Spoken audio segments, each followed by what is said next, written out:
Balg'amni to'plash birinchi qadam sog'lom chekmaydigan insonda bir kunda bronxlarda 100–150 miqdor atrofida shilliq hosil bo'ladi. Bu shilliq hilpillovchi epiteliy hujayralar tomonidan yuqoriga traxeya va halqumga harakatlanadi. U yerdan esa tomoqqa o'tib, yutib yuboriladi.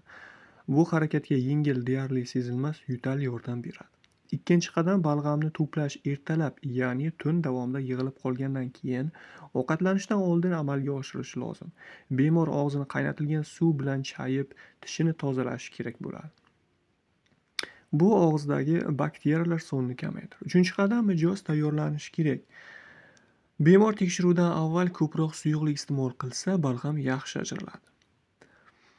Uchinchi marta chuqur nafas olib, so'ngra kuchli yutalsa samarali bo'ladi. Aynan balg'amni olish muhim ekanligi alohida ta'kidlash lozim. Balg'am bu so'lak emas. Eslatma: agar tibbiyot xodimi huzurida to'plansa, perchatka, niqob, ko'zoynak taqish kerak. Eng yaxshi holat bemor orqasida turish. Keyin balg'am ajralishini kuchaytirish uchun 15 daqiqa davomida 42–45 gradusgacha qizdirilgan 30 yoki 60 ml tuzli eritma bilan ingalyatsiya qilinadi.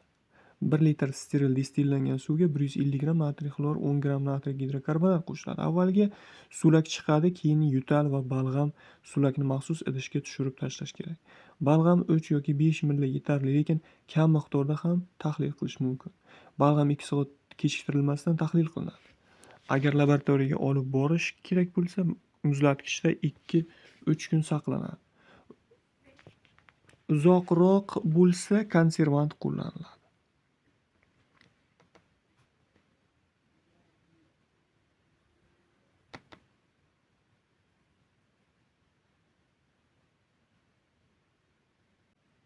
Balg'amni komponentlari. Tahlilni yozma tushuntirib og'zaki aytib beraman. Ya'ni Kurshman spirallari. Bu bronxal spastik sindrom. Eng ehtimoliy diagnoz bu astma. Sharko-Leyden kristallari, allergik jarayonlar, bronxial astma. Eozinofillar, barcha leykositlarning 50–90% gacha allergik jarayonlar. Bronxial astma, eozinofil infiltratlari, o'pkadagi gelmintli invaziya. Neytrofillar ko'rish maydonida 25 tadan ortiq bo'lsa, infeksion jarayon. Yallig'lanish jarayoni lokalizatsiyasini aniqlash